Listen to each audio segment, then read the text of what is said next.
Le club anglais de football, qui a remporté 6 Ligues des Champions, affronte le Real Madrid, club le plus titré dans l'histoire de la compétition, 13 sacres, ce samedi 22 mai 2022 au Stade de France, à Saint-Denis.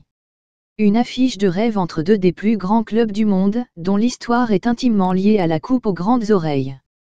Difficile de faire plus prestigieux pour ce rendez-vous qui verra les deux institutions s'affronter pour la 3e fois en finale de la Ligue des Champions, C1, après 1981 et 2018. D'un côté, les Reds de Liverpool avec le Sénégalais Sadio Mané et l'Égyptien Mohamed Salah, vainqueurs de 6-1, face au mythique Real Madrid de Karim Benzema, 13 trophées au compteur, de très loin le club le plus titré d'Europe. Deux clubs historiques, iconiques, qui ont grandi avec la plus belle des compétitions européennes, comme l'explique Patrick Juillard, consultant pour Radio Foot International, les deux équipes ont construit leur histoire avec la Ligue des Champions. On se souvient d'eux à travers leurs performances européennes. Elles doivent presque tout leur prestige à cette compétition. On ne peut pas trouver mieux pour cette affiche. Il n'y a qu'à voir le palmarès du Real qui est vraiment un club royal à tous les niveaux. C'est le champion incontesté de la Ligue des Champions. Quant aux Reds de Liverpool, vainqueurs en 2019, ils sont toujours proches de remporter le trophée. Le club a une équipe taillée pour ça qui s'est sortie de tous les petits traquenards. Là, il y en a un plus gros sur sa route, on va voir si la marche n'est pas trop haute mais il est très difficile de dégager un favori.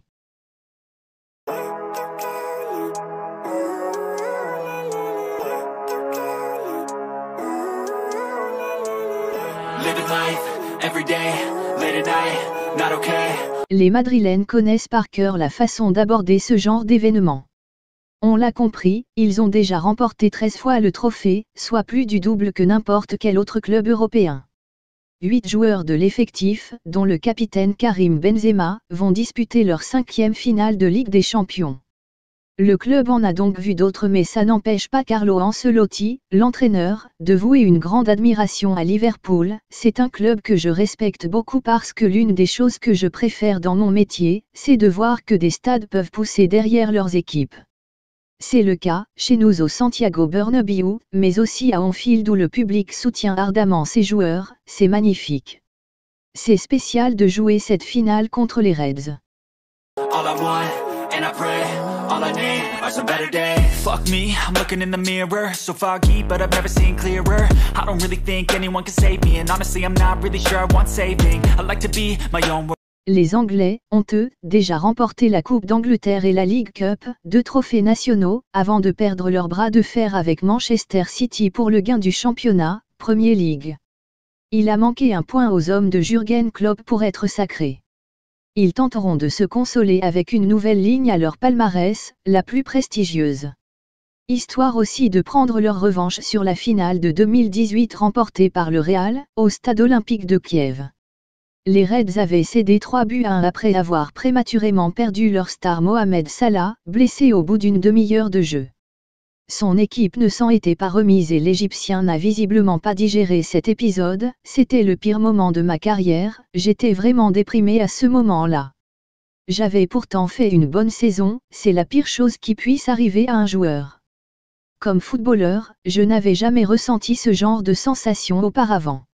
En plus c'était la première finale de Ligue des Champions pour beaucoup d'entre nous et on a eu du mal à passer à autre chose. L'Égyptien sera l'un des hommes à suivre de cette finale avec le Sénégalais Sadio Mané, très en forme depuis le début de l'année 2022. Ils seront soutenus par 60 000 supporters venus de Liverpool, qui ne pourront pas tous assister à la rencontre. Les déçus pourront tout de même se rendre dans une fan zone dédiée dans le sud de Paris. Enemy. There's no risk if you don't try at anything, so I'ma just keep buying everything. See you in the next life, have to be a better me. I don't think that my head's on straight, gotta flip it and grip it and go and get an x-ray. What's wrong with me? I just feel weight pushing on my chest and it squeezes till I suffocate. Better change my mindset, meditate. It's pretty cool that I'm alive. C'est l'autre enjeu de cette finale entre Liverpool et le Real. Qui sera le prochain Ballon d'Or?